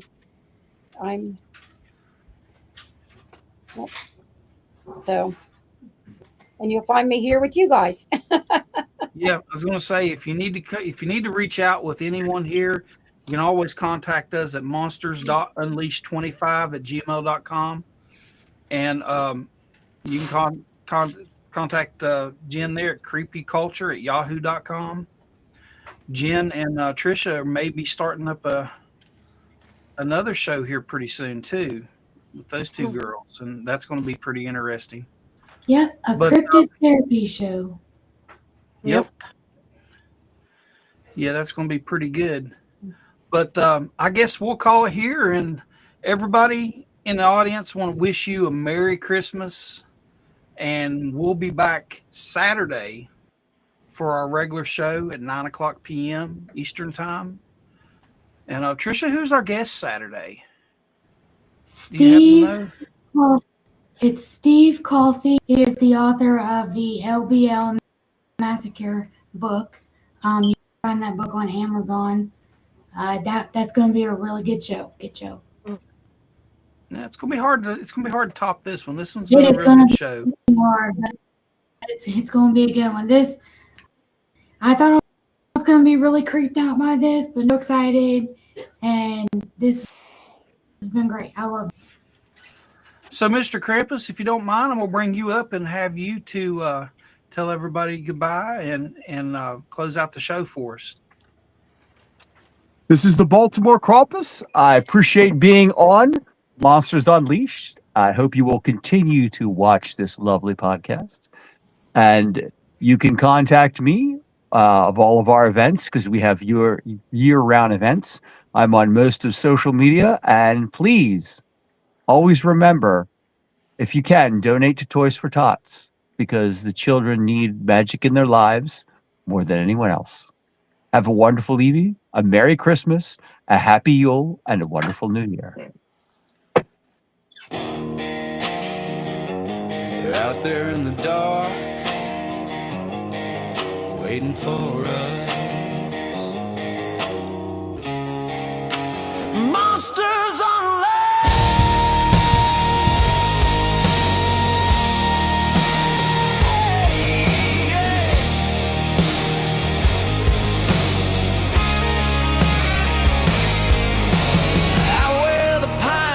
twist and bleed, footsteps shake the ground beneath, eyes in the tree line glowing red, whispers say the lost ain't dead, steel nerves, cameras rolling hot, chasing the truth that the world forgot, fears our few, we hunt the sound, ain't no turning back when the sun goes down, we are the shadows that you can't.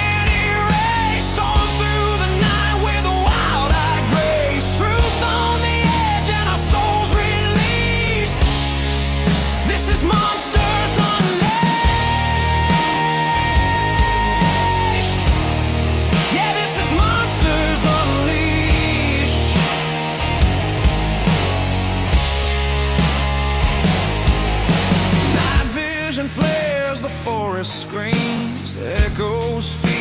our fever dreams. Something moves by the river bend. You can pray, but it ain't your friend. Steel boots in the muddy ground, C&G gear in the packs around. Rockin' Randy on the call tonight while Monster Mike lights up the fire. We are the shadows that you can't erase. Storm through the night with a wild-eyed grace. Truth on the edge and our souls released. This is Monsters Unleashed. Yeah, this is Monsters Unleashed.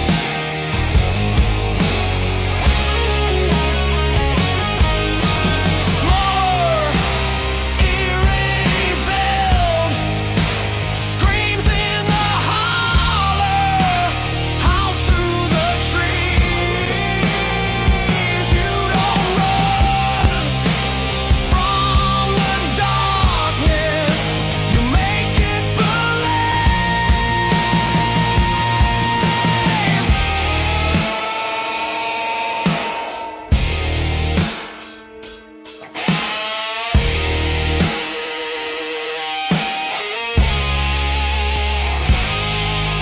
We are the legends, we are the beasts, rising from the south like a ghost set free. From the LBL to the Carolina Peaks, this is Monsters Unleashed.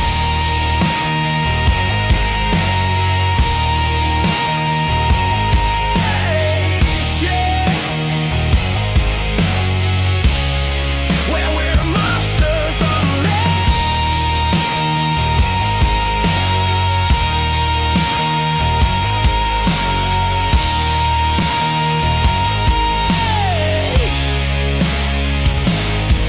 Lights out, cameras rolling, the hunt never ends. Monsters Unleashed.